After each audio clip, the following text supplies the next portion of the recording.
Doctor. It is Movember again. It is officially, well, I guess it's like the 3rd now of 4th? November, is it? Yeah, I don't know.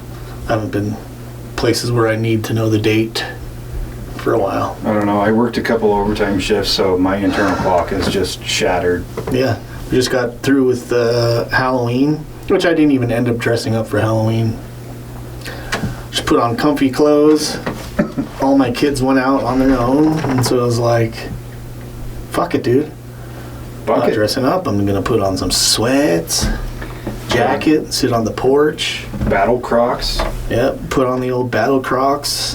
Had a case of beer. Good night. Yeah, I worked during the day, so I didn't do shit. Yeah. You know what's weird is, so we, Izzy ended up going with her boyfriend, over to his house and hung out for a little while. She came back at 11 o'clock, 10:30, 10:45. And me and Kara were just sitting on the porch still, just talking. And we hadn't had trick-or-treaters for a while. And we were just sitting there talking, and then she came home and then decided to go inside. And so we were, cleaning up all the shit, just some of the props we had outside that we didn't want to get stolen. So we were cleaning stuff up, turned the lights off, and went back out to grab something. And I look up in the sky and see the moon, and then there was a fucking straight line of light just going through the sky like that. What color was it? White. Was it fast? No, it was just there. It wasn't moving. Oh, like a straight line, yeah. Not like a streak.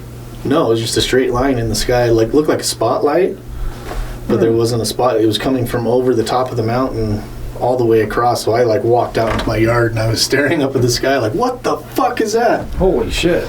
And so I went inside. Kara, come out, come look at this. She came out and it was there for a while. We were sitting there looking at this, it was just a streak of light in the sky. But it wasn't, it was too bright and too, it went all the way across the whole sky. So it wasn't a spotlight. You could see it. Very interesting. It was fucking weird. Totally forgot about that. Was it going towards Dugway? It was going, from the side of this mountain all the way to the other side of that mountain. Oh, yeah, so it was. Yeah. Oh. So I don't know what Glitch that was. in the Matrix. Yeah. Very weird. Yeah. Anyways, talking about Movember, Men's Mental Health Month, the real one. The real one. Because I think it's easier to talk about mental health in June because it's early summer. Yeah. You just got through the spring, weather's nice. It's much more, I think, challenging to talk about it in the colder months. Yeah, especially the beginning of the dark days. Yeah, your pre-seasonal depression. Yeah, the time just changed, and so you're already depressed about that. I'm double depressed about it because I had to work that night, so it was a 13-hour shift instead of 12. But everything after midnight was double time, so I got 9 hours of double time. Yeah. Still sucked. Yeah, that sounds equally bad, dude. So yeah, we've been talking. We've had a few episodes this season or this year talking about mental health or just health in general. Yeah. But yeah, mental health is something, especially in men, that is often overlooked because men are supposed to be stoic and supposed to be. And so I was telling you earlier about the Dave Schrader video from Phenomicon I was watching, and something he talks about within the realm of stoicism is how often we as people, when we lose somebody we love, in his case he was talking about his dad passing away, and he's like, we all have this thing where we go through this and we try to act stoic and keep it all inside, and he's like, that's stupid. Yeah. Let it out. Yeah. Go blubber as long as you need to and do all that. And I really appreciated hearing that from an older man. Granted, he's not that much older than we are, but fucking fly. But I appreciate hearing that from men of a different generation who can finally just be like, no, the old ways are done. You don't have to do that. So Stoicism has its place.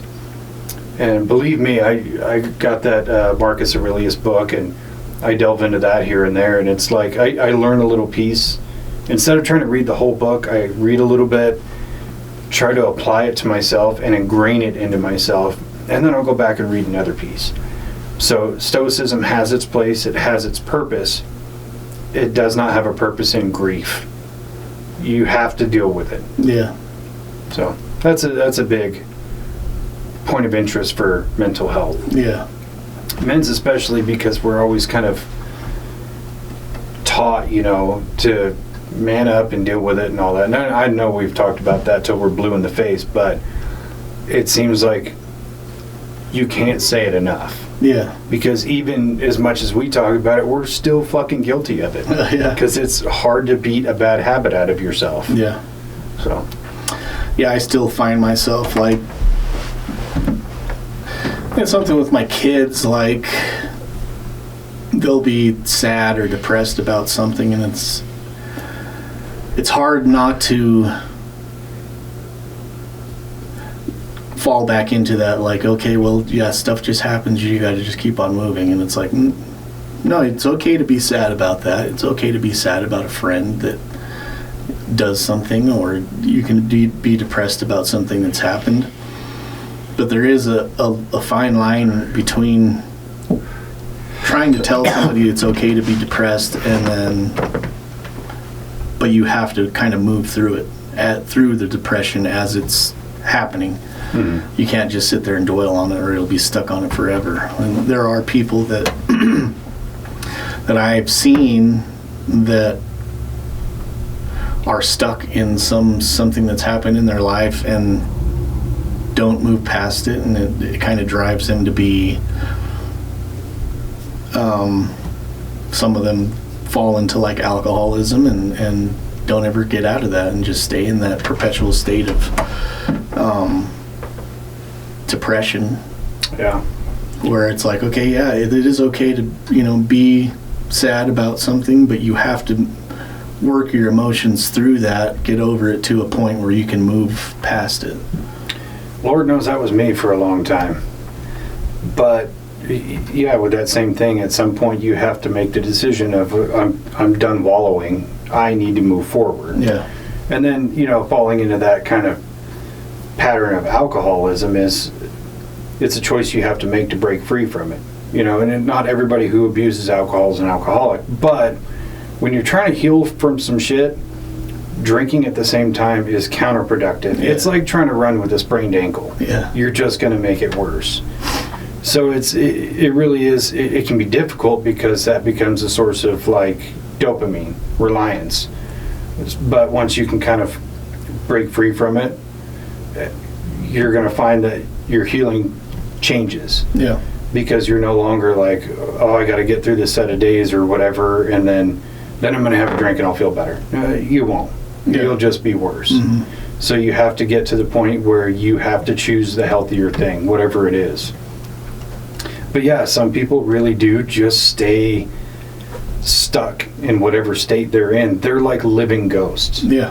They had this traumatic event, whatever it may be, and then they just live on with that instead of trying to say, I want something better, or I deserve something better, or I'm willing to work towards something better. Yeah, it's almost, you have to come to the realization of, at some point, whatever happened, and there is really nothing that you can do to change whatever it was that happened. It is okay to feel bad about that. Sure. But it's more beneficial to take from it and look at it in the lens of like, what have you learned from that? What can you take from that can help you grow from that? Instead of being like, well, if I move past that, then I'm forgetting about it, and I don't want to forget about it. It's like, no, you don't have to forget about it.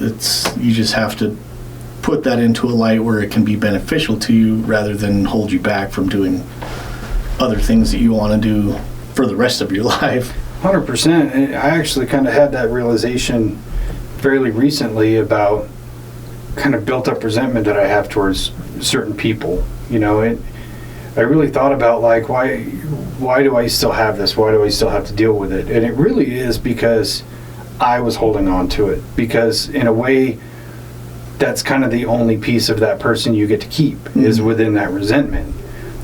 But it's like, if I don't want the resentment, I shouldn't want to keep a piece of that person either. And it's okay to just let all that shit go.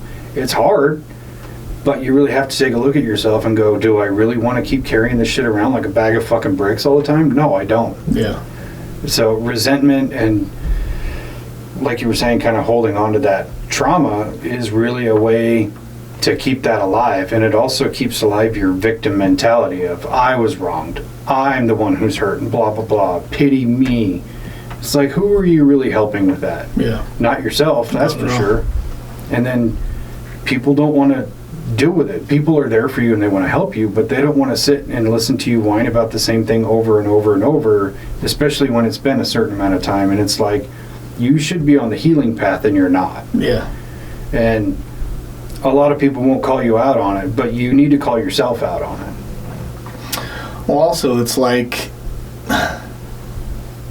people find something, or people have something going on in their lives, and that they'll constantly complain about it, but then at the same time won't take any steps to correct that, or won't take any steps to better that situation that they're in or whatever. Yeah. And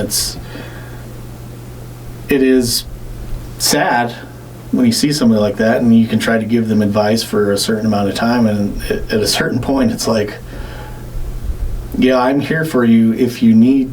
I've already said what I think, and it's not going to change. Like, yeah, I'm not going to all of a sudden be like, oh, you know what, you're right, you should just be stuck in this place. Yeah, you should just sit here with your pity party. Yeah. You know, and I get it, you know, to a degree, because there's no actual time frame on healing. Right. Whatever it is you've gone through, whatever trauma you're dealing with, there is no time frame.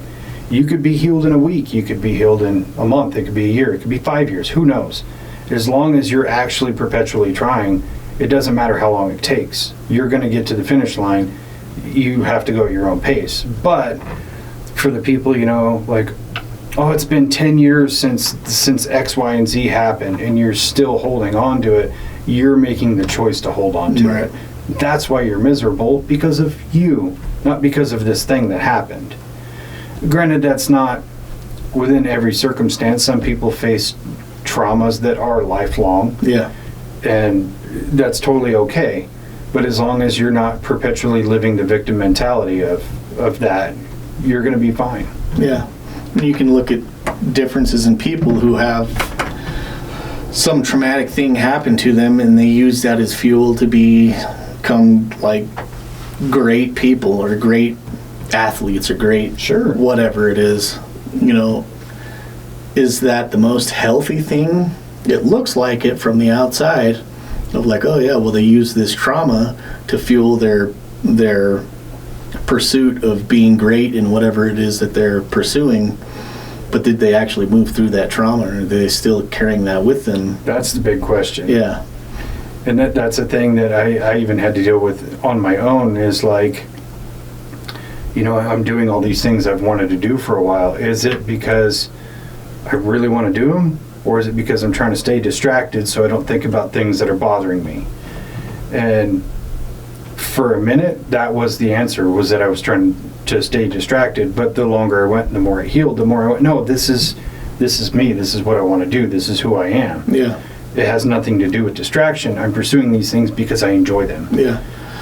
I think in a sense, though, distraction is something that can be beneficial, just so you can distance yourself from said thing that happened. You get some distance from it, then you can look back at it and then better understand from a distance what happened and why you felt a certain way, and how you can continually move away from that space of feeling a certain way about whatever happened. So I do think that finding a distraction in the beginning, I think, can be beneficial if you go back to it. You have to go back to it and be like, okay, it's been some time, now I can look at this from a new lens. I'm at a different point in my life, you know, I can understand this and feel it and go through the pain that's not going to, you know, it's not right on the surface. It's a little bit deeper, but I can process it a little bit better. Yeah, and I've kind of developed a few rules for myself. And it's not to say it's tied to, you know, a certain trauma or whatever. It's tied to everything, because we live in a very complicated world, and you have to learn how to uncomplicate yourself.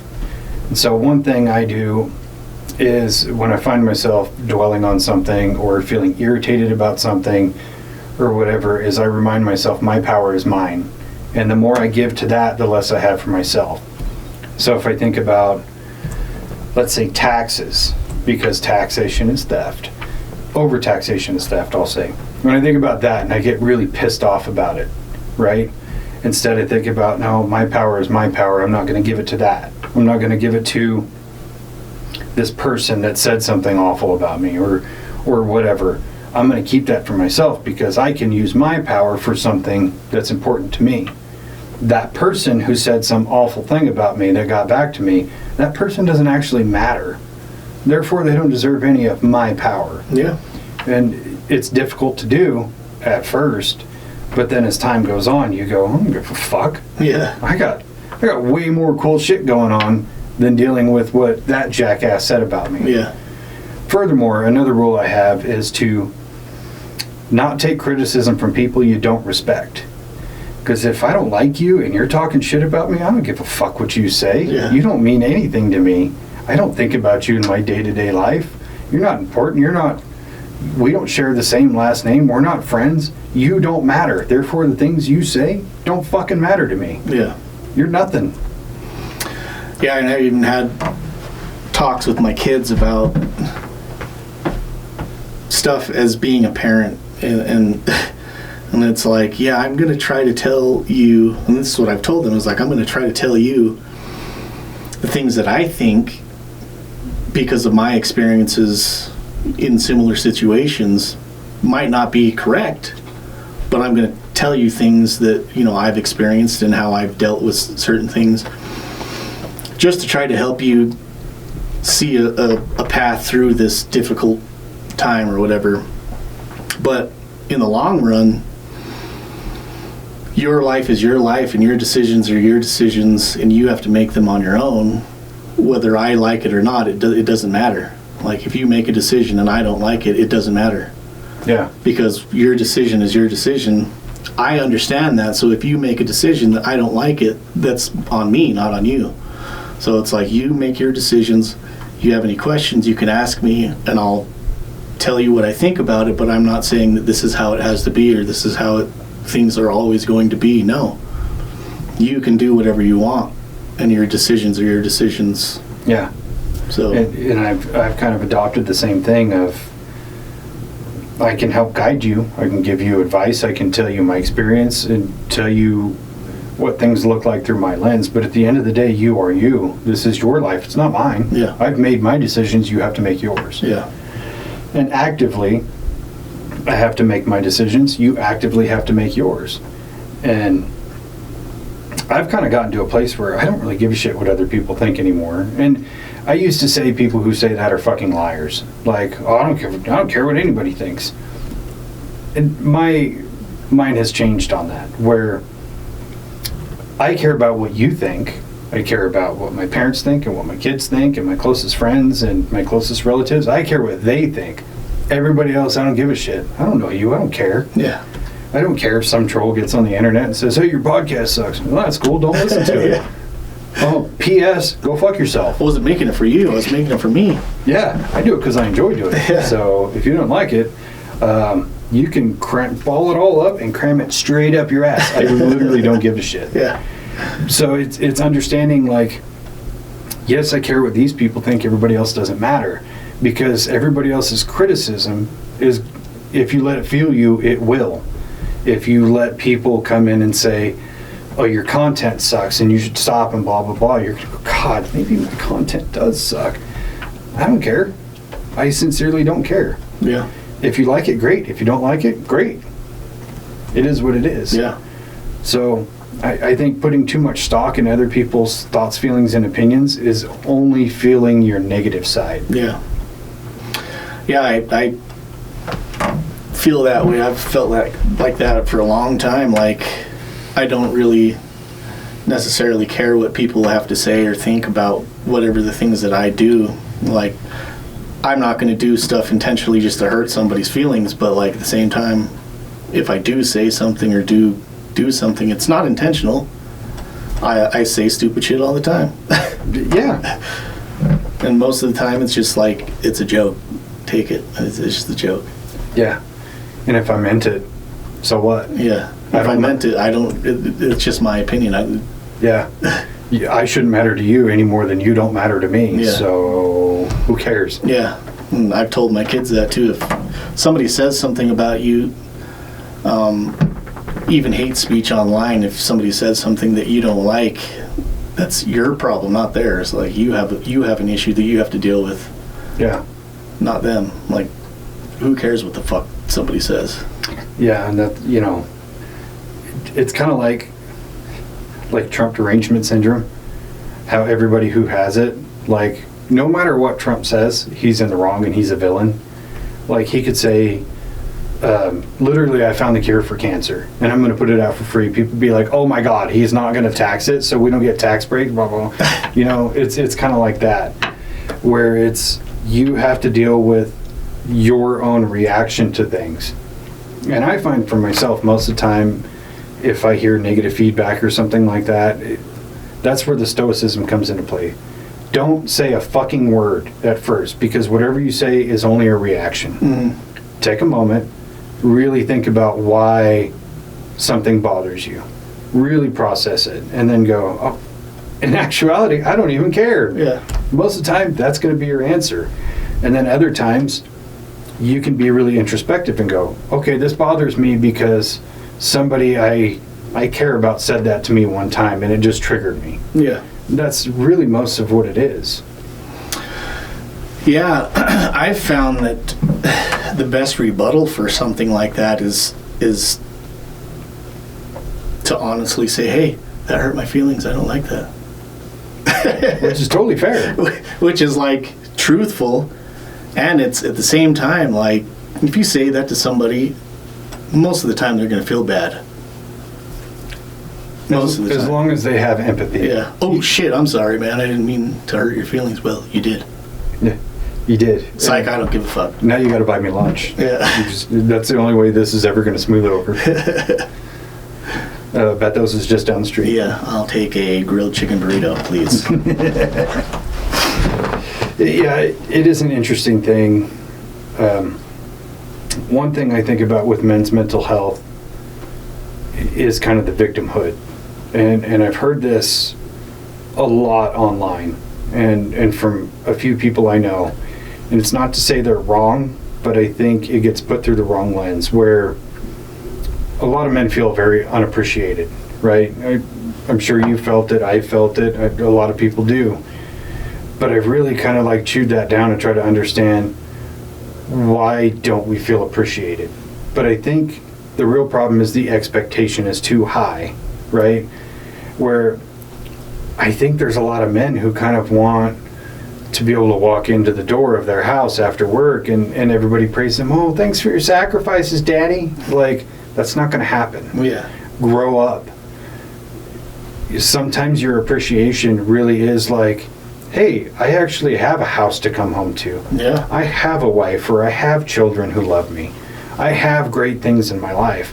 That should be your appreciation. People should not fawn over you for doing your fucking job. Yeah. That's where I think a lot of men get it wrong. Is like, you feel unappreciated because you want validation. And that's okay sometimes, but be realistic about how much you should expect. Yeah.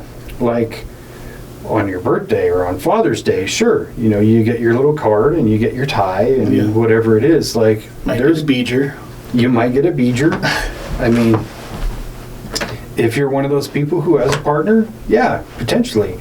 That's a big thank you. Yeah. That's a big validation point.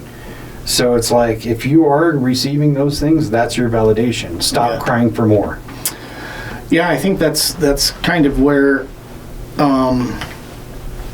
either prayer or meditation come into play, of like meditating on or praying about, you know, being thankful for all the things that you do have, just so you can put that in your mind of like, I'm so lucky to have all the stuff that I do have. I have my health, I have, you know, a family, I have, so you're putting it into your own mind, thank you for these things, or people in my life that give me joy, or things in my life that give me joy, so that when you come home, you've already put that in your mind, that I'm so thankful for this house, I'm so thankful for my partner, I'm so thankful for my kids or whatever.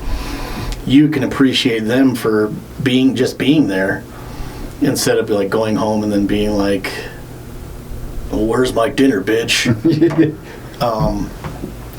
You are thankful that you have a house, and you're thankful that you have a partner who's there dealing with the same struggles you are on a different level, a different set of challenges, you know, like kids and fucking, you know, job, whatever they're doing. That's something I struggle with hearing men kind of talk about that sort of thing, is most of the time they want like appreciation and validation from their wife. And it's like, okay, is your wife also working? Is your wife also doing her share of housework and kid maintenance and all that? Okay, are you praising her? Yeah. Sorry, you guys are doing your job. You chose to get married, you chose to have kids, you chose to buy a house, whatever. That becomes your responsibility. Yeah. But those are things you wanted, so it's like you're saying, be appreciative for the things that you wanted that you now have, without expecting something in return. Right. Because it's just like, I don't like the woe is me mentality of, well, I work and I make sacrifices. Bitch, so does everybody else. Yeah. You may be special as a person, but that does not make you special enough for people to just go, we hail to you, you know?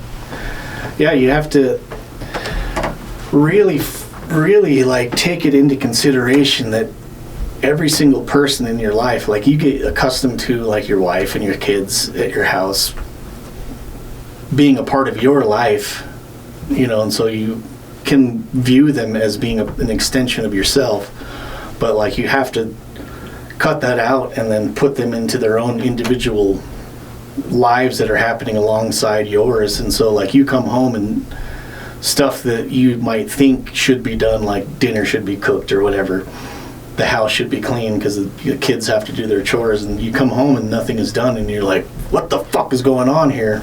Or you can step out and say, okay, what have you guys been doing? Oh, I had to do all this homework, blah blah blah. Everybody has their own shit going on. Yeah. And so it's like, if you can step out and realize that, step out of your own individual life and view things that are happening around you as other people's, you know, individual things that they have going on, it's a lot easier to see, okay, time just fucking happens, and sometimes everybody's fucking busy at the same time, so nothing that you expect to be done can be done because there's no time for it. No, I agree, and that's something I wish I knew a lot earlier in life, but the important thing is I understand it now. And there was a time where I kind of had that problem where I'd walk in the door and it's like, fucking house is a mess, there's no dinner, there's this and this and this. I mean, there are exceptions to that rule. It's like, okay, everybody just came home and just did nothing. Yeah. Or almost seemingly intentionally made messes, you know what I mean? So there are variables that go into it, but if most of the time everything is hunky-dory, don't get mad at the one or two times it's not. Yeah.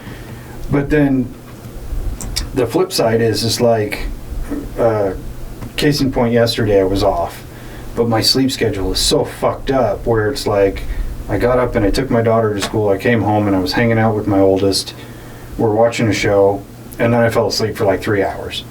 And after that, I just felt like dog shit, and I didn't want to do a single thing. I did like the bare minimum. I did some dishes, and I cleaned myself up, you know, brushed my teeth and brushed my hair and all that. That was all anybody could expect from me out of that day, because I was tired. Yeah.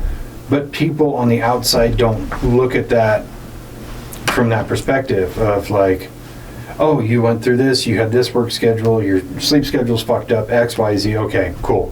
You're fine, I got you. Instead, we tend to look at it as like, why didn't this get fucking done? Why do I gotta be the only one who does this? We're just not looking at it through anybody else's lens. Mm-hmm. It's a very difficult thing to do, but it's a very mature thing to do when you learn how. Yeah. Because from working our schedule, we tend to have that victim mentality more than a lot of people. Yeah. 12-hour rotating days is fucking difficult on your body. It's difficult on your life, on your mentality, everything.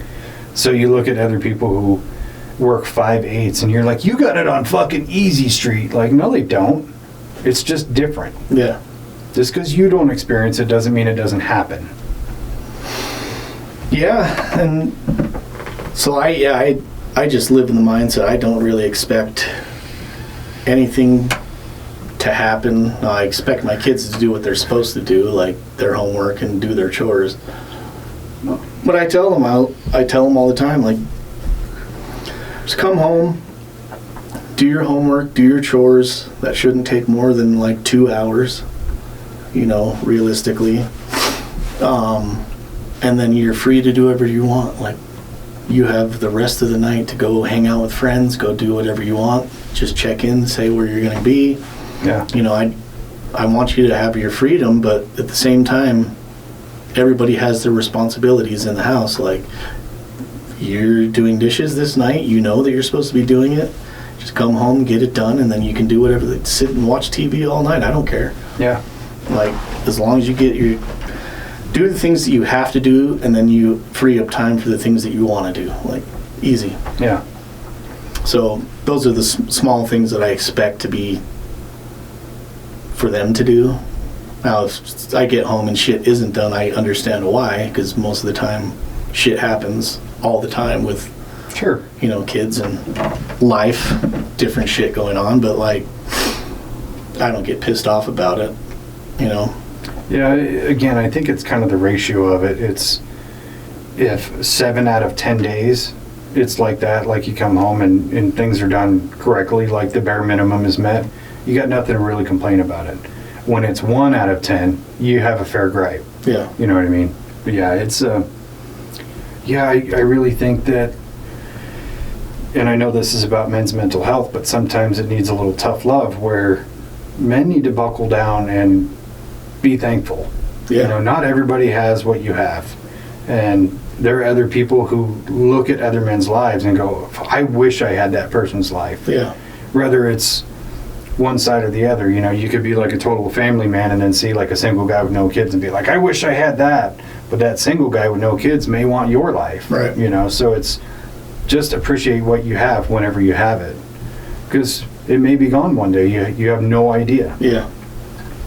So yeah, the other thing about men's mental health that I tend to beat on is the way that men tend to treat women. And I know I've been accused of being a misogynist and a woman basher and everything else, but I know me and I know that's not how I am. No. But I understand that there's a fair amount of women bashing men because some men have earned that. Yes, for sure. There are a lot of men who use women for their bodies or use them as like meaningless pursuits, and that bothers me. I don't like that. And I'm just not built that way, so I can't understand it. Yeah. Yeah, in my perspective, looking at you when you were in your relationship, I always thought you were very attentive and a good partner. Like, Aw, thanks, boo. Yeah, I mean, you were very thoughtful of like what was going on with her, very thoughtful of things you wanted to do together. And so from my viewpoint, like after you went through your breakup, of course there's going to be resentment because it's a every relationship that comes to an end like that, there's going to be resentment. So I don't think that there was anything out of the norm of like, No, I mean, I carried it for too long, but I mean, that's on me. It's not on anybody else. But at the same time, there's resentment in active relationships. Yeah. every interpersonal relationship, it doesn't matter if it's with your partner, with your kids, with your fucking parents, with your siblings, there is active resentment. It just, when a connection dies or ends, there's just more. And it's not so much of like, I hate that person, I don't care about that person. None of that's true. It's just because it's harder to see what the good things were, and instead you only see like the negative parts. Yeah. And it takes a long time to kind of put that resentment down and let it go, but eventually you have to do it. Yeah, I mean, I think that it's when a relationship ends, you're almost searching for the reasons that led up to the end of that relationship, and so you're focusing on negative things probably more so than, you know, positive things that you went through with this said person, whatever. And so it is easy to see like how that resentment comes to the surface of like, oh yeah, this and this would always happen. It's like, you never complained about that during. Yeah. Now that it's over, now you're looking back and like focusing on these things that like did cause you trauma or did cause you feelings about it. But I mean, I think in reality, the hardest part is voicing those things that like at the time that might be bugging you, so it's not going to create resentment in the long run. So it's like addressing your feelings about something that somebody does or has done, especially if it's your partner or your kids or your parent or whatever. Changing the paradigm of like, okay, that just happened and whatever, you know, vocalize it, like let them know. Oh yeah. A lot of the times people might hurt your feelings without even knowing that they did so. And it's like, if you don't like, especially if it's something that just keeps on happening, like I think it's okay to let them know, let somebody know that it is. And it's hard to do because especially when you love somebody, it doesn't matter what your relationship is, you want to tell them like, hey, this bothers me, but you don't want it to feel like an attack. right. So you kind of stuff it down, and then it builds up and builds up, and when it comes out, it is an attack. Yeah. It's not like I'm going to bring this up in a healthy way. It's, no, I'm fucking tired of this, and I'm pissed off about it, and now I'm going to let it out. Yeah. It's like letting a Rottweiler off the chain to chase a rabbit, instead of saying, you know, can we sit down and talk about this for a minute? I need to say this, and I want you to hear me, kind of thing. And it's a really difficult thing to do. And for those that have gotten really good at it, they're fucking amazing. Teach other people how to do it. Yeah. I'm still not good at it. Me Because neither. there's things that people do that just get right under my skin, and I'm like, I'm going to let it go. But again, that comes down to that kind of stoicism reaction of, I need to take a minute and not bring it up while I'm heated. Right. Don't bring it up while it's a fresh, active wound. Take a minute, think about it, so you actually understand how you feel about it first, and secondly, how to approach it meaningfully. Yeah. Not just being like, you fucking bitch, you didn't cook dinner, or whatever it is. I think that's, you know, a good place that therapy can really help you is like work through those emotions while you're not in the moment and gather your thoughts about it so you can articulate it in a way that doesn't sound like an attack. Like we've talked about, Kara and I have talked about it on episodes we've done with her about how like if we get into a fight, we'll usually separate, like go separate ways, and I'll go off and do something, she'll go off and do something. Not necessarily leave the house, but like sometimes I'll leave, take a drive, go up to the mountains, like take a walk, whatever, cooled off, gather my thoughts, and then later on, either that day or the next day, come back and then revisit it and talk about it. Like, I'm not mad anymore. What I was mad about is this, and that.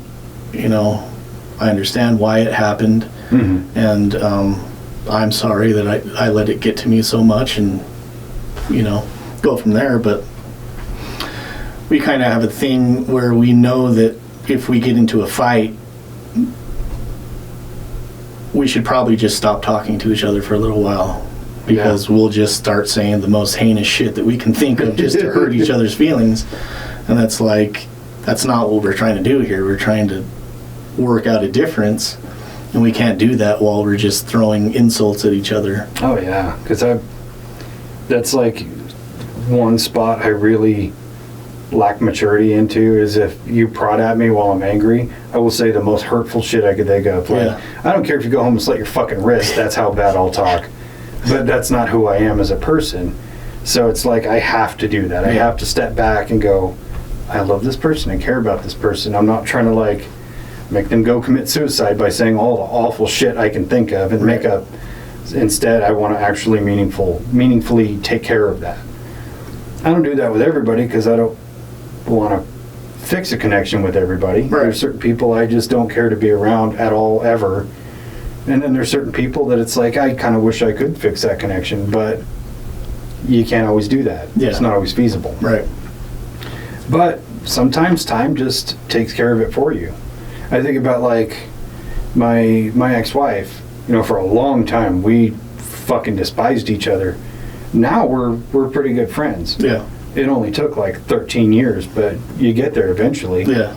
Because, again, I had to let go of all that old resentment. I had to let go of like, well, this person did this and this person did this and blah, blah, blah. Eventually you have to go, it doesn't matter anymore. It's been over a decade. It's okay to let it go, you know. It didn't take me that long, but you know what I mean. Yeah. So yeah,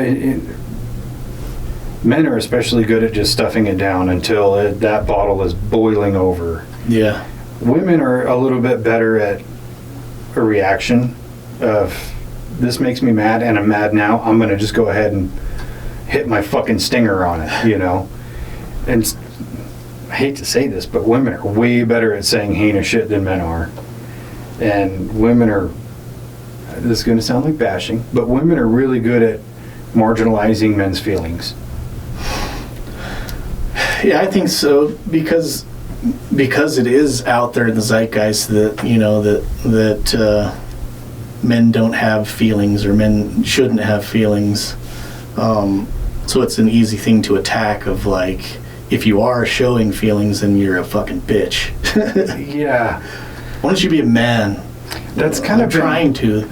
Men are supposed to be able to articulate their feeling or talk about their feelings, right?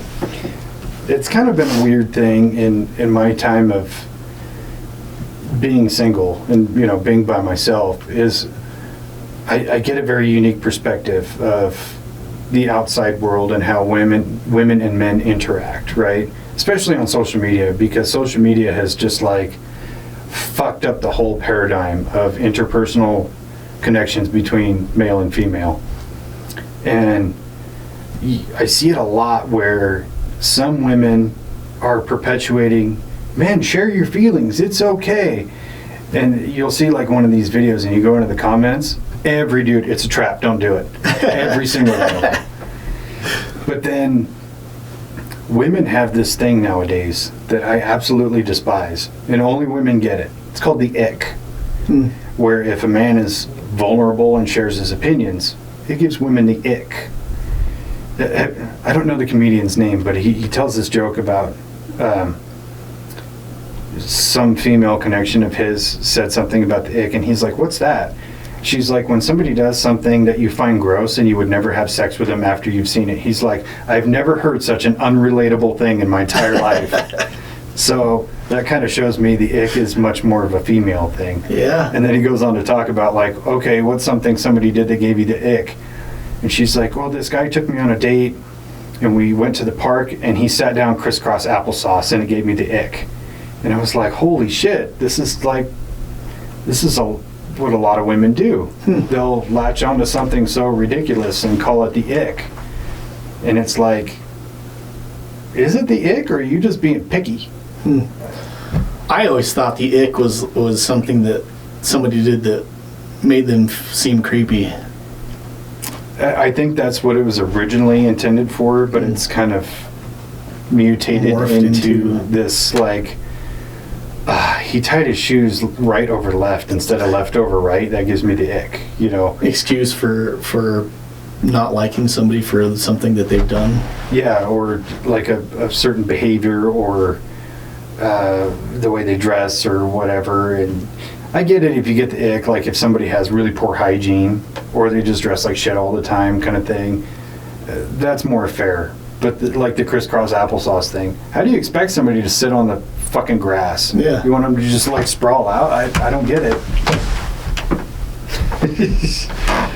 But it's, having had conversations with single women and you find out about some of their icks and then you realize, oh shit, I've given this person the ick like 7 times. I wonder how many people I've given the ick. That's a poll. Let's put that as a poll. Anybody that's watched this or seen this or listened to it, how many people do I give the ick? I also want to know for me too. Yeah. Like, am I giving the ick right now? Yeah. Is it because of the way I want to find more ways to give the ick. So there was another TikTok channel I follow, and I'm pretty sure it's ran by a man.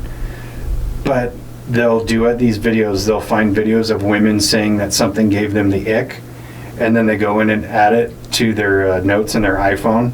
And last time I looked, there were over 200 different things that give women the ick.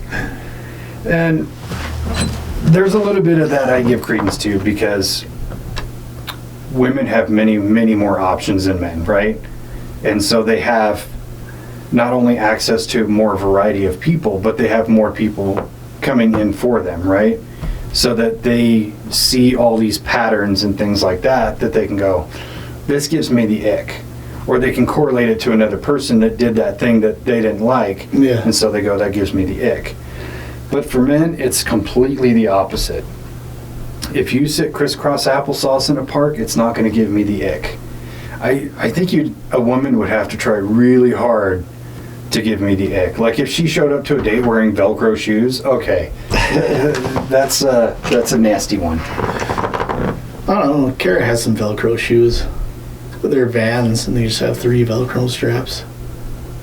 Pretty cool. I think that's different. When I think of Velcro shoes, I think of like the ones that my grandpa wore. They're like beige. The Pro Wing Walkers. Yeah, they're like beige and they have the 2 straps. Yeah. Which is okay, when you're an old man. It's hard to tie your shoes. Oh, yeah. If like, a 35-year-old woman showed up with those on, I'd be like, shit. What kind of socks are you wearing? Are they the grippy type? That's going to make a difference. Grippy socks, grippy box. Yeah. Kara said something to me the other day that I'd never thought about before, and this is what I kind of attributed to the ick factor was that when women go out with a guy, they have to, at all times, and no matter who they go out with, they have to be assessing if they're safe at all times. And so it's like, even like if you're being intimate with somebody for the first time or whatever, the whole time they're thinking, am I safe here? Am I safe with this person? Like, that's not something I've never even thought about. Like, so I was just like, yeah, that is something that women do have to deal with, that men are, probably most men don't really ever even take into consideration, because most men are, well, a lot of men are physically stronger than a lot of the women that they date, and so it's like, yeah, there is a safety factor that they probably have to be thinking about at all times. So these things that I was viewing as the ick, that were creepy or just like very homicidal behaviors that people demonstrate in their daily lives, that just seem fucking weird as shit, like serial killer vibes. Mm-hmm. That's what I always thought was the ick. And so, but yeah, she told me that the other day, and I was like, whoa, I've never even taken that into consideration. I do. I think about it probably more than I should. Like case in point, there's a walking trail at the park down here, and every once in a while I'll go over there and just take a walk, just put my earbuds in and walk around and just kind of clear your head, And it seems like every time I'm doing that, there's already some woman who's walking, and I'll park and then get on the trail, and I'm like 15 feet behind this woman. So I'll stop and tie my shoe for an abnormally long time so she can get way ahead of me. Yeah. Or I'll stop and sit at the bench for a minute to where she can get away, because you know, you don't want to give off that vibe of like I'm following you. Right. But I did see this funny video. This woman's like filming herself. This guy's been following me. And he like walks right up to her, walks right past her. He's like, we're on a walking trail, idiot. Yeah, I'm following you. And then he just like speed walks right past her. So I'm kind of of two minds about it. But it doesn't take much just to be like, I'm not going to make somebody uncomfortable if I can take 10 seconds and just wait, you know. And it is something that it is a real thing with women of feeling about their own safety, you know. And I totally get it. Because there are a lot of bad dudes out there, and there are a lot of men who don't take no for an answer. You know, so I get it. But it's also, I think, imperative for good men to take their part to not be part of that, even if that means stopping to pretend to tie your shoe. You know, it doesn't take much. Yeah, I saw, just on that walking trail thing, I saw this video. I don't know if I sent this video to you. There's a guy who's out on a walking trail, and he starts filming himself because he's like, yeah, I thought it was going to be a good idea. I took some shrooms earlier. And did you see that video? It kind of rings a bell. And he's like, he's like, I came for a walk to enjoy this nice day and came out here to walk this trail, and now I think there's somebody following me. There's somebody definitely following me. And he's walking, and he's like, you hear that, and you can hear like rustling in the bushes. It's like, there's somebody back there, right? And he's tripping, like he's having a full-on panic attack because there's somebody following him. And he's like sitting there kind of trembling, and all of a sudden he's like, oh, that's my dog. I forgot I brought my dog with me. But he's like tripping on shrooms. He forgot he was taking his dog for a walk, and then I thought it was somebody following him through the woods. Shrooms and men's mental health. That's something that's always interested me, because obviously I'm a huge proponent of psilocybin. But learning as much as I have, you find out that pretty much all men get an ego death. But I've never once heard about a woman taking shrooms and having ego death. Not to say it doesn't happen, I just haven't heard about it yet. There was one video that I was watching of a girl that was doing an ayahuasca ceremony in Peru or something. Went to one of those retreat places, and she talked a lot about that. And yeah, so it was like, so it's like a 5-day thing where you go every day at a certain time, and then you'd start taking the ayahuasca, and then every day you get a higher dose. And but yeah, so she would go there, do the ceremony, and then after the whole thing was done, and then she's kind of back to reality. She would go back to her room and then make a vlog of what she experienced, what it was, and all kind of talk about all the things. But yeah, every day it was like talking about the ego death and all these self-realizations and stuff like that. So I do think that it happens. I think men are more vocal about stuff like that for some reason, especially with like trying different substances. It seems like if you look up those things, the majority of the videos that are online are mostly men talking about it. Yeah, I also think men are probably more prepositioned to try it, or psychedelics, that is. Yeah. But I also think that we're kind of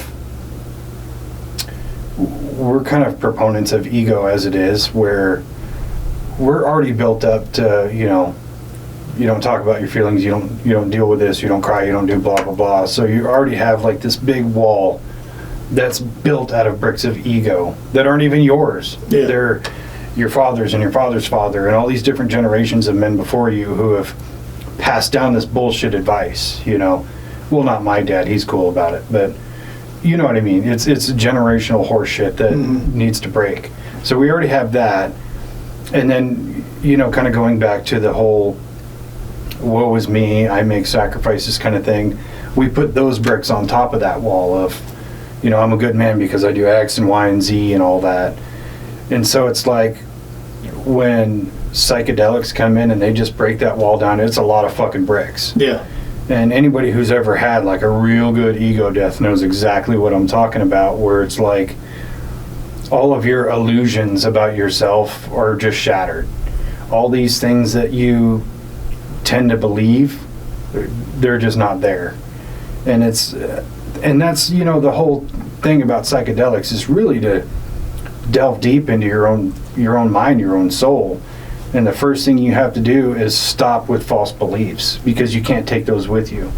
Like when you're going deep inside yourself like that, you don't carry anything. Mm-hmm. You have to just go in kind of naked.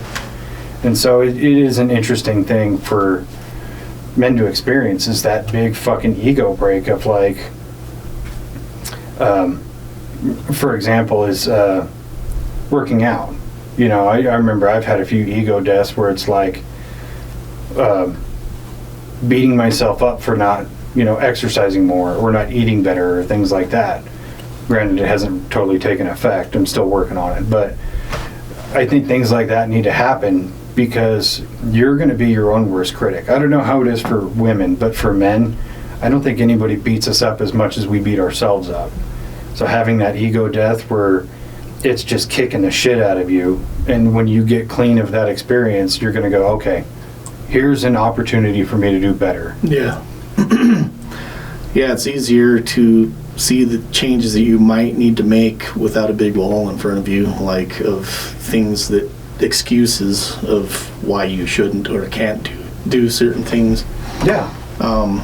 Those ego bricks get in the way of looking at yourself in a real light of like, okay, well, I can do these things, I just have to do them. So, I mean...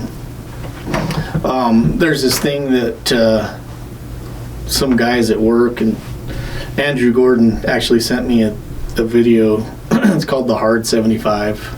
I actually haven't watched it, but he was explaining about what it is, and it's like a full mental and physical revamp of your evaluation of yourself. And it's like doing certain things every single day for 75 days until they become habit. Mm-hmm. And so it's like you're doing 2 45-minute workouts a day. One of them has to be outside, and then like come up with a diet plan, stick to that plan.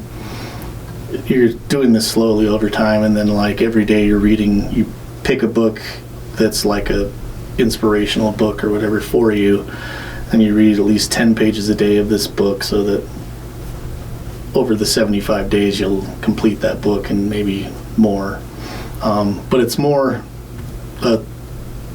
training you to set better habits for yourself and keeping yourself accountable for it.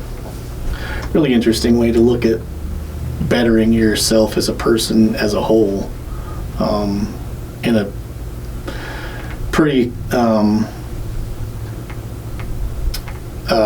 attainable way. For sure. And I know, like for myself, is I've kind of fallen into different healing patterns, because just to preface, it's not just about like healing from a breakup. It's healing the parts of you that you didn't know needed to be healed. Mm-hmm. Right? And it's changing bad habits that you've had for your entire life. So it's not like, oh, you know, I went through a breakup that really hurt me and it just fucked me up for a long time. Like it's all the shit that you have to deal with. I'm just choosing to deal with it all at the same time, versus like, you know, heal from that breakup and jump into another relationship and then I'll work on these things. Yeah. Like, no, I want to deal with it all. Well, it's not just healing from the breakup that happened, but looking at things that led up to that breakup, and then realizing things that you might be doing that may have attributed to that situation. For sure. And then dealing with that, like... Yeah, and parts of that means you need to look at different tools to help you, right? Because you can't just do it all yourself. You can't just wake up one day and go, oh, fuck, I'm good again. Yeah. It's not going to happen. So the Hard 75 is a great one. I don't know that it would fit into my lifestyle, but I do believe it's great. But there are other small tools, like, have you ever heard of the Kaizen workbook? Mm-mm. Where it's basically like a breakdown of your day, where it includes a lot of those same things, like read 1 chapter or read 10 pages. Or, I think I've heard that. go grounding, get sunlight, blah, blah, blah. It includes a lot of those things. Perennial sunning. Perennial sunning, just get it up there, let it breathe. I wouldn't do that. Where would I do it? Yeah. I'm too close to a school zone here. Yeah. But yeah, stuff like that. Actually reading a book is fucking great for you, even if it's fiction. It doesn't matter if it's a self-help or whatever. Just read. Put your phone down for 10 minutes and read. I do it literally every day. Or I will read on my phone. As long as you're perpetually trying to learn and expand your knowledge, you're going to be healthier. But yeah, using tools like the Heart 75 or the Kaizen workbook or the Shadow Work workbook, all these things seem like kind of woo-woo. They're not.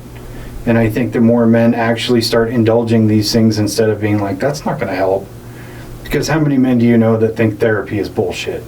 A lot. A lot. A lot. And it's not. As somebody who's been through therapy a few different times, like, it helps a lot. Because you're not always self-aware enough to diagnose your own problem. And there are a lot of people on the opposite end who are so self-aware that they catch a problem that they have before it even happens. But not everybody's like that. And so tools like that are a necessary factor, not just for healing, but for growth. And, you know, how many dudes do you know that kind of have that woe is me attitude, but all they do is drink and doom scroll and eat garbage food all the time and don't have any hobbies. They don't indulge their mind in any way, shape, or form. They're just the most stagnant people you know. But they're also the ones who think that all that stuff, therapy, Kaizen, 75, they think it's bullshit. Yeah. And there's a lot of those dudes, Yeah. right? Now think about if they just applied one of those things, just took one of those tools and use it for your life. What's going to happen? You're going to gain momentum, and you're going to take another tool and another tool and another tool. And eventually you're going to go, oh, now I know what's wrong with me. It's these things that I'm doing. Yeah.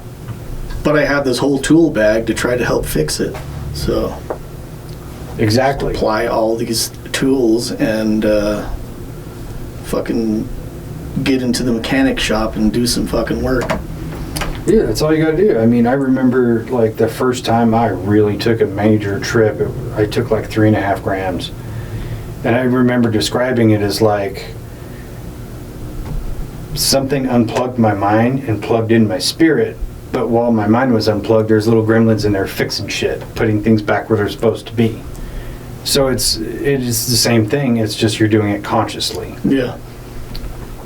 Yeah. Yeah, I think that just like Dr. Travis Taylor said, that when you take those psilocybin, it drops all those filters, but I think that it's rewiring your brain to almost a default setting of like dropping these filters that you've put up in your mind for yourself of the world around you, both in the physical world and in your psyche of like things that you put up, filters for yourself and thoughts of yourself. And so doing a factory reset pretty much of your brain and rewiring it to these other ways that you used to know and used to think about. So yeah, I think that that's totally a real thing.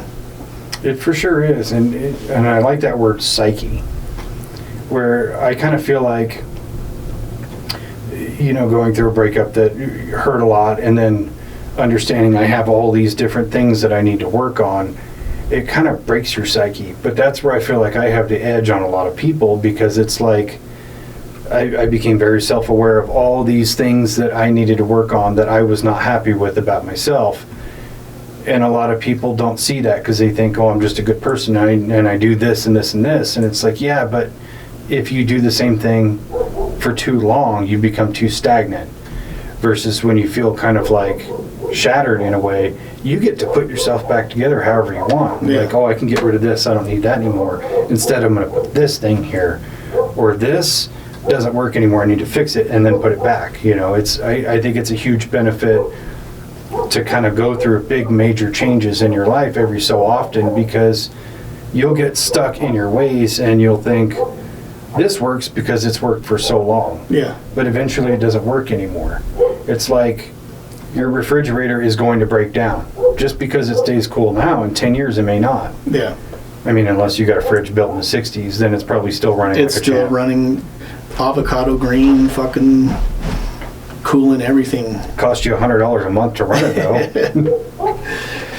Yeah, I think another thing that goes into the whole mental health sphere of what you have to think about is the chemicals that you're putting into your body and how they make you feel and what it does internally to you to can cause depression and make you feeling For sure. certain ways. So like educating yourself on different nutrition things, different chemicals that your body is normally releasing all the time, and trying to mitigate the way that you feel by the things that you're putting into your body. I think that's a huge thing that people know about, but it's so convenient to stop at McDonald's and grab a fucking Big Mac or whatever. It's true, and I've been kind of struggling with my nutrition lately, where I'm on it and I'm really solid for a week or two, and then I fuck off for a week or two, and then I'm on it and then I'm off it, and same thing with my vitamins or even lifting and things like that. Like, I'm having trouble staying consistent, but I'm still trying. It's becoming aware, like, fuck, I've fallen off, I gotta get back on it. And you get back on it, and then you fall off, and you get back on it. That, to me, is infinitely better than doing nothing. Yeah. And yes, putting what you put into your body changes the electrical symbols in your brain. It's like, I hardly ever drink liquor anymore. Like, I'll still drink beer or whatever, but even that I don't do all the time anymore. But when I was drinking liquor often, I was always fucking depressed. Was it because of circumstances? Sure. That didn't help. Yeah. It's whatever circumstances you have. Now you're multiplying it by 4 by taking in liquor. I mean, don't get me wrong, I still like to indulge here and there, but I'm not like... It is way easier to be like those days you feel like having a drink and then you have a few drinks and then the next day you feel like shit and it's like, oh yeah, I fucking hate this. Yeah. It's a good every once in a while to like remind yourself of, oh yeah, that's why I don't do this every day. Yeah, and it's like, at my age, I've discovered, you know what I like better than drinking? Not feeling like shit. Yeah. It's so much cooler. Yeah. And there's days like yesterday, man, I really, really wanted a glass of whiskey, and I had every opportunity to go, down to the liquor store, and I was like, no, I'm not going to do it. I don't really want to. I think I want to. Yeah. As it turns out, I really wanted to. I just didn't. But it's not just so much self-control, it's also just like, what do I want more?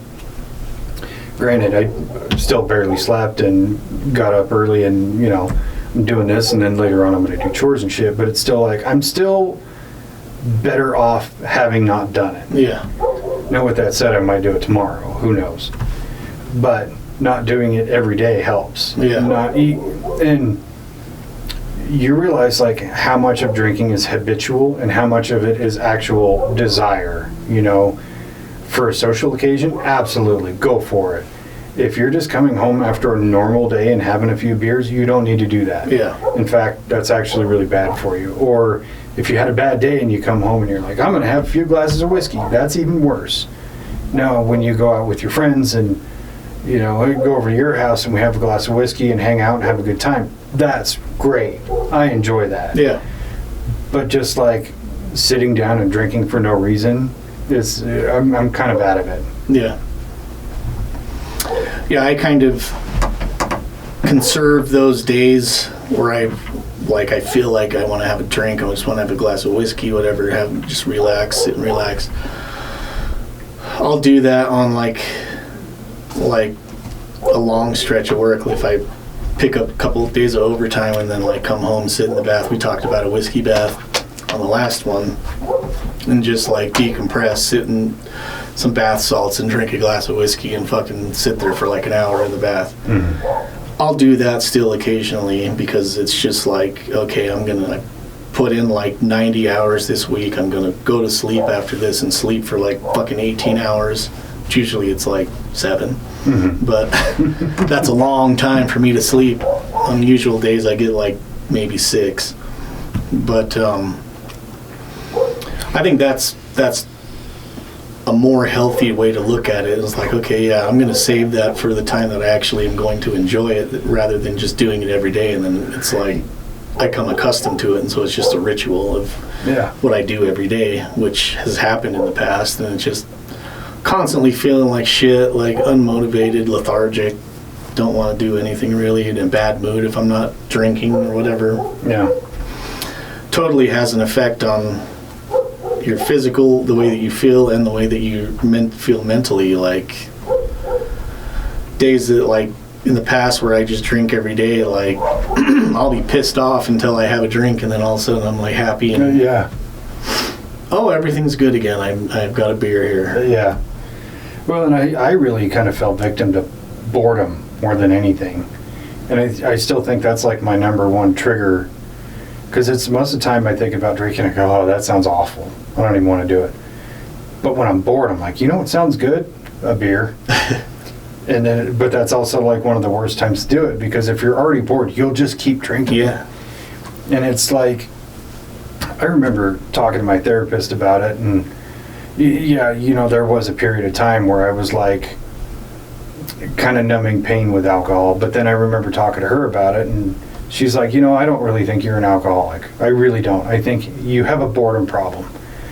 And I know it may sound a little egotistical, but she's like, I think you're really, really intelligent, so you get bored super easy, and you just want something to fill that void. And I was like, I feel really attacked right now. I'm going to go have a drink. So, you know what, this conversation is kind of boring. Do you have any whiskey? What do you got in that cabinet over there? So, you know, understanding like where that need comes from, I think really helps a lot of people, which again, go to fucking therapy. Yeah. Because sometimes you need a therapist to call you out on your bullshit. Yeah. Yeah, my therapy is,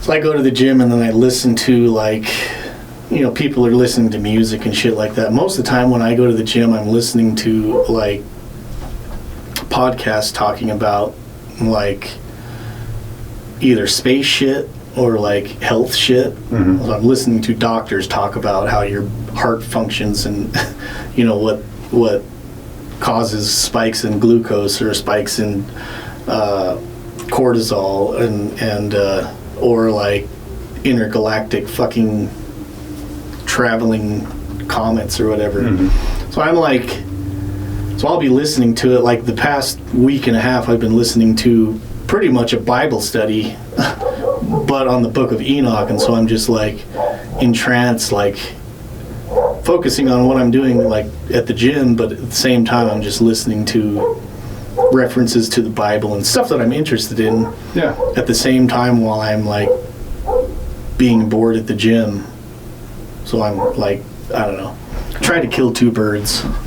Well, and I think what kind of man you are, you can determine what kind of man somebody is by what they listen to, right? So if you're always listening to music, you're not feeding your mind, I think. Like, you're feeding your emotions, yes, but you're not feeding your mind, so to speak. And then you can break that down further into, like, what kind of podcast do you listen to? And if I ask somebody, like, you know, which podcast do you listen to? And they're like, oh, I love the Joe Rogan episodes with Joey Diaz. They're good, but there's not a whole lot to learn from. You know, like, that's like having a conversation with your buddy. Right. You know, it's a good thing, but are you expanding your mind? Yeah, that seems like something to listen to out of loneliness, maybe, because you feel like you're having a conversation with your friends. Which a lot of Joe Rogan episodes are like that. Yeah.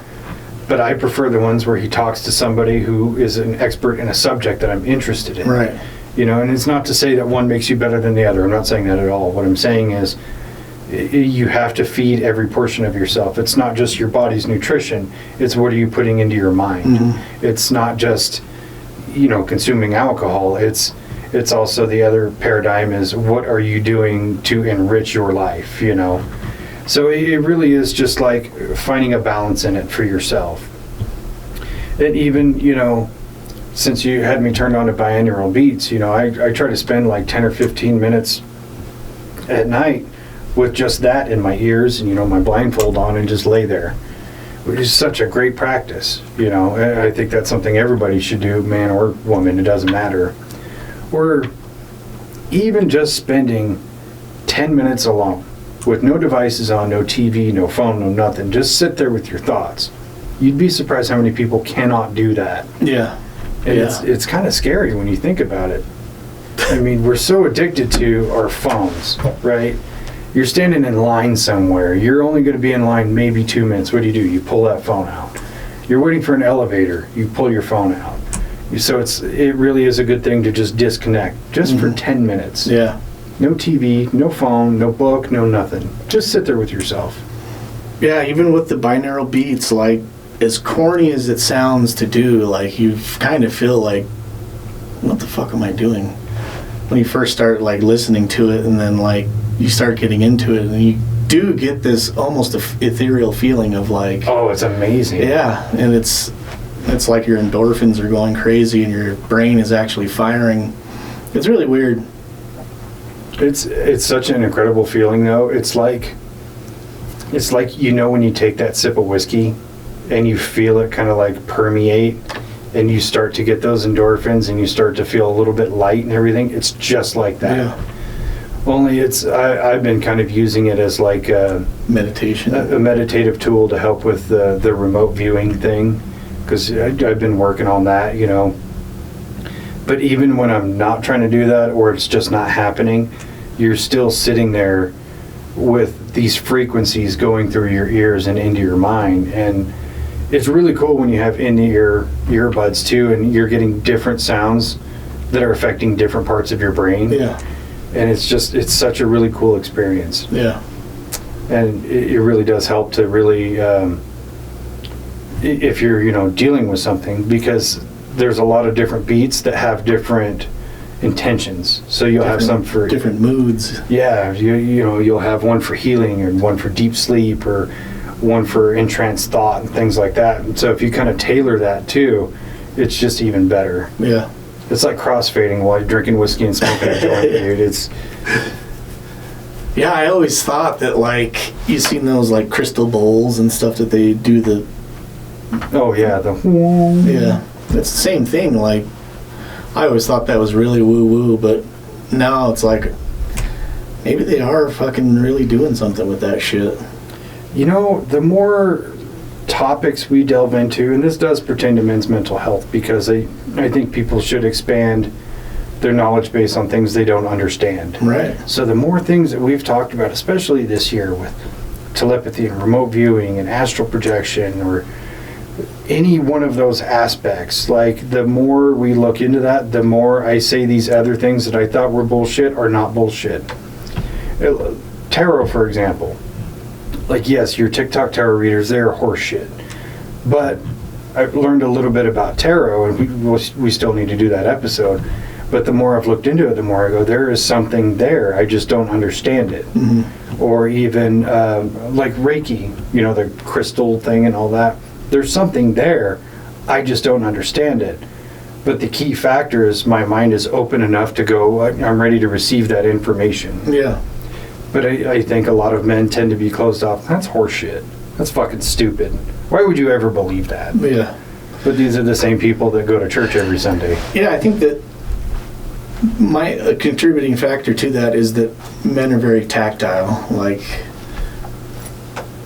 the physical things, I want to understand all these physical things. Like, a lot of men are into cars because they like the physical aspect of putting something together. It's like a puzzle.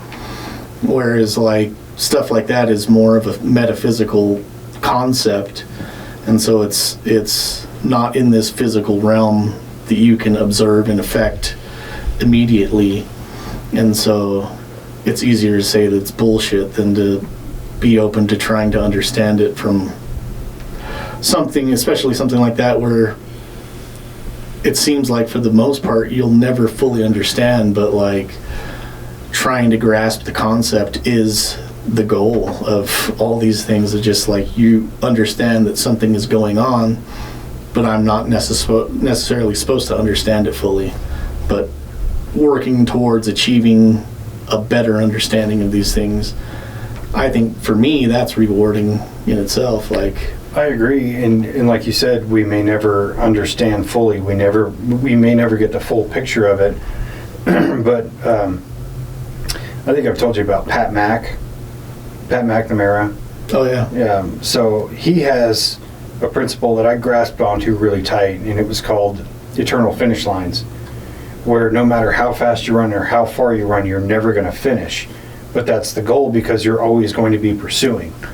And that's something that I really grasped onto, especially when we talk about these things, knowing I'll probably never know the answer to any one of them, let alone all of them. But that doesn't mean I'm going to stop chasing it. Yeah. I still want to know as much as I can, because a lot of these things that we learn about and delve into, they help me develop my own psyche, my own personality as we go. Because, I think about myself as, 20-year-old. I didn't believe in shit. I thought all of it was horse shit, and I thought, when we die, it's just lights out. My perception has changed a lot, and that's made me more open-minded to everything else. Yeah. Like, if it's possible for your metaphysical body to leave your physical body and travel, why is all these other things impossible? They're not. And that can pertain to everything else. Of like, I used to believe forgiveness was not a thing. Like, you had to earn it. And now, knowing the things I know, I go, it's totally possible. You just have to find it within yourself. Yeah. So it really does apply when you open your mind, your pineal gland, to all these other things. Other smaller things will fall in step with it. Yeah. Yeah. I heard a quote recently. I don't think it's a new quote, but it's like living in faith. Faith is the absence of fear. Or, yeah. Fear is the absence of faith. And so faith in whatever it is that you have faith in that's going to happen, like dropping the fear of that, whatever it is that you're afraid of that might happen, dropping that fear and just taking on the faith of like, yes, this is going to happen no matter what. Yeah. So why be afraid of it? Exactly. And I mean, along that line too is like kind of a sense of karma, where I'm at a place in my life where it's like nothing's really wrong, but nothing is super right either. I'm just kind of like gliding, right? Where I'm very content with everything.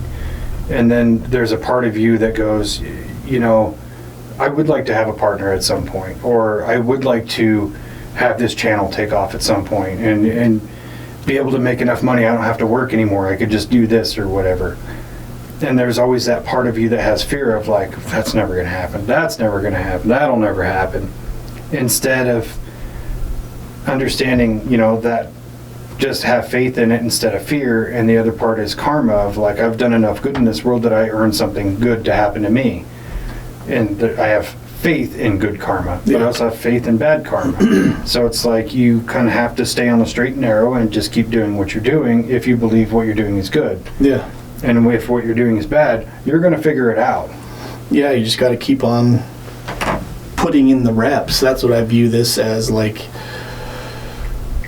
if you're wanting to have something successful like a podcast, you got to put in reps to be able to get to a point where you're actually making the good stuff and making, you can't just like put out one podcast and then take off all of a sudden without any fuck ups and mishaps and shit like that. It's all a learning process. So everything that I do, I try to put into the perspective of like, it's going to take time. You got to put in the reps. Like, you got to put in the work that it takes to get to the point where you can try to expand on whatever it is that you're doing. Exactly. And there's a lyric from a song, time will do what's best for me. I believe I can change.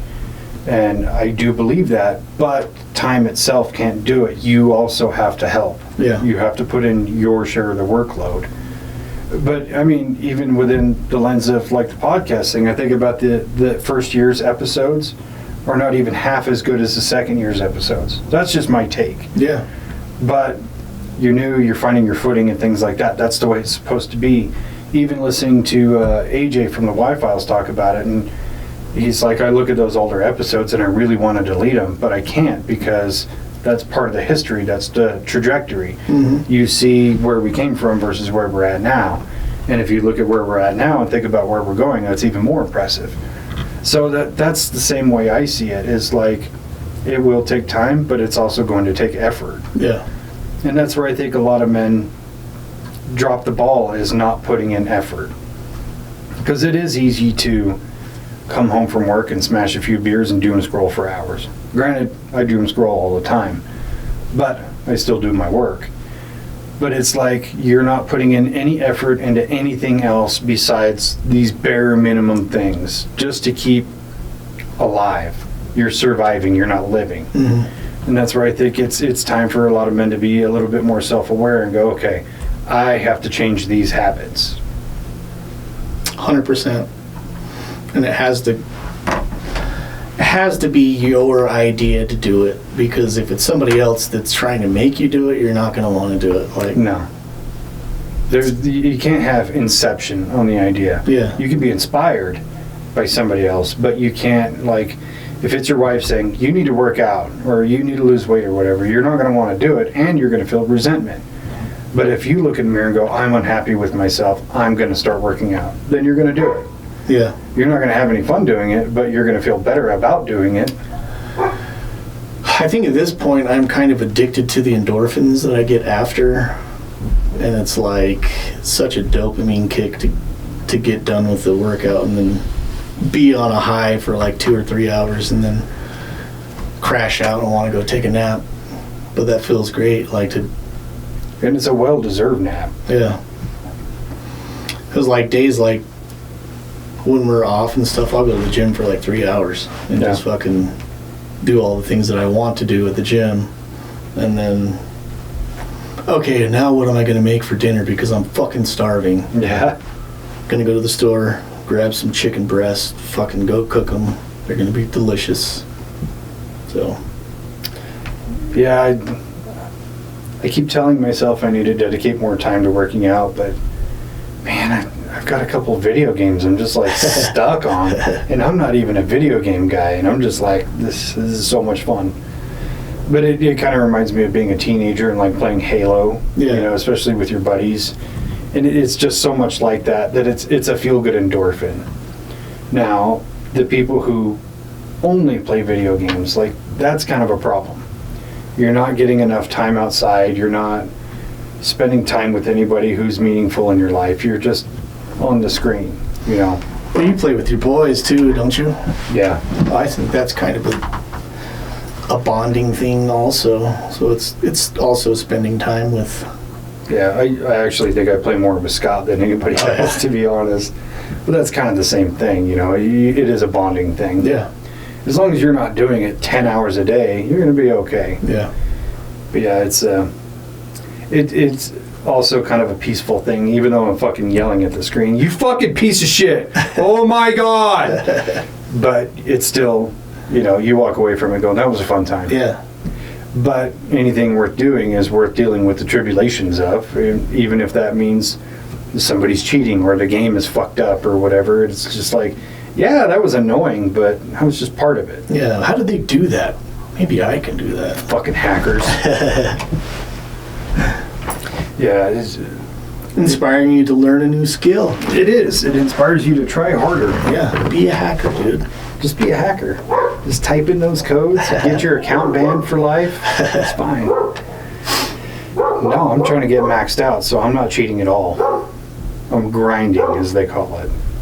And that's what you have to do in life. You have to level grind. up, dude. You're just leveling up. Just leveling up. Yeah. It's like you watch that little bar go up just a little bit each time you play. And it's just like, oh shit, new level. Start at the beginning. It's just like life. Yeah, in life you just got to try to, you know, expand that fucking bar as much as you can every day. Just a What are little you bit. doing today to expand your fucking life experience? Oh, I know for me, I'm doing this, and then later on I'm going to edit these. And that right there, like I've talked about before, there's fulfillment in it. Yeah. Even if I'm bored during the editing process, when it's done, I have a finished product. I have something that I look at and go, I'm proud of that. Yeah. I did that. And I'm happy about it. And then I post it, and then, all like 9 people who listen to it, and it's more than that. I'm kidding. But if one person listens to, let's say, this episode, and it's like, you know what?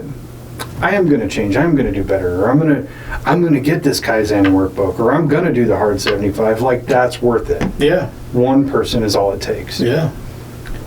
Now, if it was like, 2 million, it'd be better. I'm just saying. Yeah, I try to inspire people every day.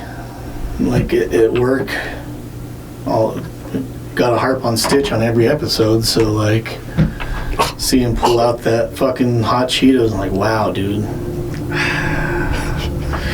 Sure you should be eating that? Didn't you just come out of the bathroom? Oh, man. 15 minutes every break, dude? I feel like there's a better use of your time. Yeah, I was fucking, when Hal was down there, I was like, he was eating something, and I had Pat's doing keto, and so we were sitting there eating our keto shit that we had, a little more health diet restrictions that we were eating, and Hal pulled out like a big burrito from Beto's his wife brought him, or it was like carne asada fries. I was like, wow, you're really gonna eat that? He was like, yeah. I was like, do you have a lot of video, like take video selfies and videos of yourself? No, why? Just so your kids can remember you with something. That's fucking That's savage. fucked up, man. Yeah, it is fucked up. You probably shouldn't be eating it. Here I am, like fucking 100 pounds more than he is, like telling him what he should and shouldn't eat. Yeah, but you're buff as fuck. You could probably do way more push-ups than he can. I feel like I can do like 1 million push-ups now. I'm doing 400 a day, so. That's a lot. Yeah. That's a lot. I remember being in really good shape, like 13 years ago or something, where I could do 150 in one shot, cold. Yeah. And it was fucking lean. Now I think about that and I'm like, oh dear. 15. I'll do 15 right now. 15 and try not to get winded by 6. Yeah, it's so something else with men's mental health that I wanted to kind of cover is the single life, right? So I've been single for a while, and I'm perfectly content being single. And I know a lot of people say that, and a lot of people are full of shit, but I genuinely mean that. But part of that comes from the current dating world is fucking garbage. It's not just the ick you gotta worry about. Yeah. There's a lot of factors that go into it, and I'm not saying like one gender is better than the other, but things have kind of seeped into the kind of dating world that make it undesirable. Social media makes it impossible. Yeah. And like, I think everybody is just walking around so traumatized and fucked up that like most people who are single now, we just don't believe that it's a real thing anymore. And especially, like I've said before, I see most everybody's relationship around me and I go, most of you people are fucking miserable. Yeah. I don't want that for me. Yeah, I can't imagine trying to date in this environment as it is now. I wouldn't even know where to like go to try to meet somebody, because I don't know if I'd be able to do the online shit. That's too weird to me. I was on it for like 3 days and I went, can't do this. Yeah. And I just deleted it. I was like putting my chances up to fate in a way where the online thing just does not work. I would love to see the actual like success rate of online dating. Like if there's some kind of study out there, I would love to see it. But also thinking about meeting somebody in person, I genuinely believe you're not going to find your partner in a place where you wouldn't want your partner to be. So it's not likely to meet a future partner at a bar on a Saturday night. Yeah. You're going to meet somebody temporary who's probably going to leave you with a lot more damage than they found you with.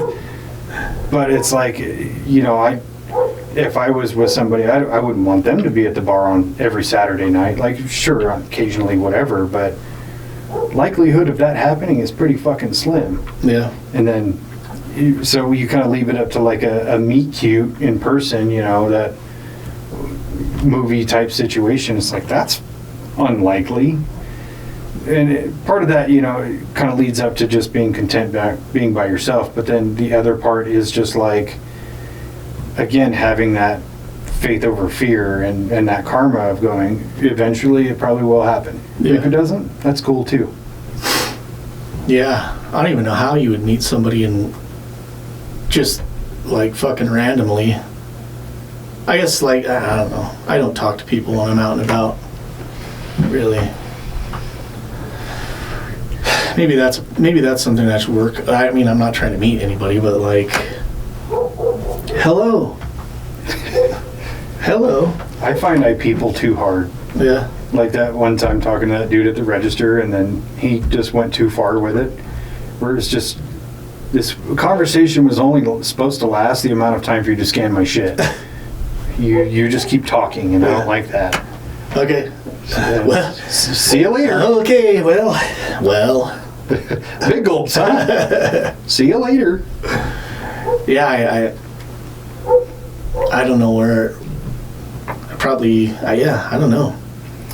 Yeah, and kind of going back to like the thing about the way men treat women, that has caused women to be very jaded, right? And then there are a lot of women who are using men for what's in their wallet, and that's caused a lot of men to be jaded. So it's like that fence has to be mended somehow. Because I see it all the time, these videos of like men take these women out to dates and they bring their kids. Or even worse, the ones where the men will text like, you know, I'll come pick you up, and then they'll send them the address of like the nail salon they're at and expect them to pay $400 for their nails. Like, this shit is awful. But it's the same as like men just trying to get notches on their belt with as many different women as they can. It's all fucking pathetic. Yeah. And so it's created a lot of like jadedness between the two genders. So I don't know. I don't know if there's actually a solution to fix it, but I know the pendulum is all over the place, you know, especially in this day and age where women still have the concept that men should pursue women, right?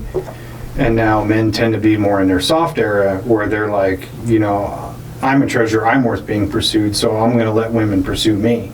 And instead you just get this, and nobody's pursuing anybody, and it's all just fucked up. Yeah, we got to change this into this. The old clapper. Yeah, maybe you just need to meet somebody at Phenomicon, dude. One of those old ladies, one of those old leathery ladies that were there. Wow, dude, I was thinking like Cindy Kaza, but okay. Yeah, Cindy Kaza. I'm not sure if she's married or not, but maybe I'll just ask her. Yeah, hey. Next time. This doesn't have anything to do with the paranormal. Maybe it does. I don't know. Are you married? Boyfriend? Anything? Because are you looking, or are you open to the experience of going on a date with somebody? I mean, like me, like after this thing closes at 8, or just see you down the road at 8:30. Yeah, I don't mess with anybody who's in any kind of relationship, and that's something that men also need to work on. Yeah. Because we all know people who are like, I don't care if she's married, she's going to cheat anyway, might as well be with me. Not with me. Yeah. I got rules. I am not that guy, I would say. That reminds me of something I want to have to tell you later. Dave's not that guy. Dave is not that guy. You're in safe hands with all Dave. You're in safe hands with all Dave. I've said it time and time again. People didn't believe. Have faith. Some people still don't believe. Yeah. Some people are just waiting for some shit to happen, and I promise you it's not going to happen. Yeah, I said it from the onset, dude. See, I appreciate that. You stood up for me. Yeah. What a guy. I mean, until everybody started saying it, then I was like, oh, okay, that's a thing. Let's. But it's a joke. Let's delve into it. Yeah. This joke. Let's make some memes. Yeah, let's make some memes. Yeah, it's dating world is fucking weird. Yeah, I can't imagine. Like, I met my wife at J.C. Penney's. Well, we both worked there, so I mean, that was that was the thing to do, I guess, back then. That's how people met each other. Yeah, back in the 1900s. But we also work in a place where it's like all dudes. Yeah. So unless I'm switching teams, that's not going to work. I wish I could be gay. Yeah. There's a lot more options out there. Well, in a relationship with a dude sounds so simple. Wear the same clothes, like share clothes. Yeah. You just like hang out and play Helldivers together. Yeah. I mean, if it wasn't for the whole poking each other in the chops thing, I could totally do it. But I can't bring myself to do that. Yeah. Playing video games and giving each other handies while you're doing it. Like, we got 30 seconds till the next match. Dutch rudder? That's less gay if it's Dutch rudder, I'm just saying. Yeah. But yeah. Anything else with men's mental health? Yeah, I would say men's mental health, definitely you got to get in touch with your emotion. You got to get on top of like controlling your physical well-being along with your nutritional needs, so the chemicals in your body aren't having you on this roller coaster of emotions. But when you do experience emotions, I think it's perfectly okay to express the way that you're feeling. So I agree. Add to that, you need to learn how to regulate your nervous system. Don't think with your dick. There's actually, contrary to popular belief, there's no brain down there. There is not. I mean, I think there's a direct line that goes from here to here that's like very powerful. There is. But if you just, practice the meditation of, beat your dick in the morning, and then you can think straight for a little while. For a little while. Yeah. You get that clarity. Yeah. I mean, it's a funny thing, like, when I say regulate your nervous system, it's because I tend to think that men and women cannot just be friends without at least one person thinking that way about the other. And so it's kind of created this weird paradigm in my mind where I feel like I can't have a conversation with a woman without her thinking I'm trying to fuck her. Yeah. When it's like, I'm literally just trying to have a conversation with you. I'm not trying to, get in your pants or get another notch or whatever. Yeah. But it's women are so ingrained to deal with that because men don't regulate themselves. Yeah. It's okay to just have a conversation with the opposite sex without trying to stick your dick in them. Yeah, and I think I have that to such an extreme that I try not to conversate with women, where it's like first of all, I don't want to give you the ick, whatever that is. And for the secondly, I don't want you to think that I'm trying to hit on you, even though that's probably not what you're thinking. That's just my own perception of what you might be thinking. I agree. But I almost tend to avoid talking to females that I don't know, just because of that whole like scenario of that being a thought. Yeah, and like you said, it could just be my own perception of what you potentially think. I could be totally off base. Yeah. But that's the vibe I get. Yeah. Like, this guy's just trying to fuck me more. Yeah. I don't want to come off as a creep because I say weird shit all the time, and I for the most part, we'll try to joke with somebody, especially if I don't know them. I'll try to say something that's funny, because who doesn't like to have something funny said while you don't know somebody? So I'm not trying to impress you or make you laugh or think that I'm a funny guy or whatever. It's just that's what I do, and I get into a situation where I don't know what to say. I'll try to say something funny. My humor is just an outlet for my awkwardness. Yeah, That's all it really is. Exactly. It's even worse when it's when it's a woman who thinks you're just trying to get in her pants, and she thinks your jokes are terrible. She just, you give her the ick twice. The double ick. Dude, if this maybe sounds shitty on my behalf, but if I'm in that situation, I will purposely keep doing it. I will keep giving you the What ick. else gives the ick? Did you see my Velcro shoes? Have you seen me sitting down crisscross applesauce? Hold on, what if I cross my leg like this? Is that worse? Even worse, I'm going to sit crisscross applesauce on the couch or on a bar stool. That I